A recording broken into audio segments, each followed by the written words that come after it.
Hey Keon, it's John at Porsche Colorado Springs. Here's our little 996.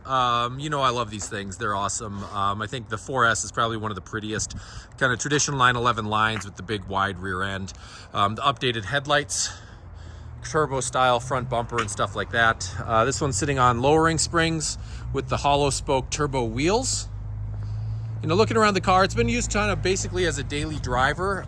So it's got some scuffs and dings and stuff like that that are pretty typical of it. We've got a little box of the original springs on it as well, if you wanted to put it back to stock ride height. You know, basic first glances, little thing here, maybe a rake fell on it or something like that. There's some scuffs, scrape marks, you can see right in there. Same thing running up the front, you know, little spots where maybe there was a rock chip that got touched up. Another little dimple on it right in there. It doesn't seem like hail damage to me. There's just not enough of it, but a couple little spots where, you know, the previous owner's got some little kids. Maybe they dropped something on it in the garage. Front end, same thing, some scuffing on the front bumper. Lots of pitting and rash.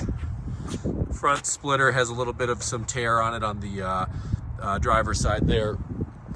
Looks like there might have been some paint correction done at some point where they left a little bit of the polishing compound and didn't get all of that cleaned up. But you know, it's a great driver's quality car. You know, little ping mark right there, that's probably the worst of it.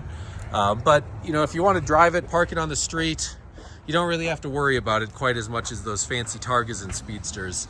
320 horsepower, 6-speed. It's got a short throw shifter in it that feels really good. Seats, I think, have held up pretty well.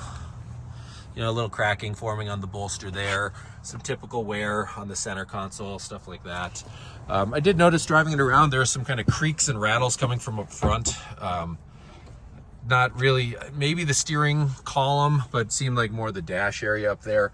Then I noticed this switch is missing on the passenger side.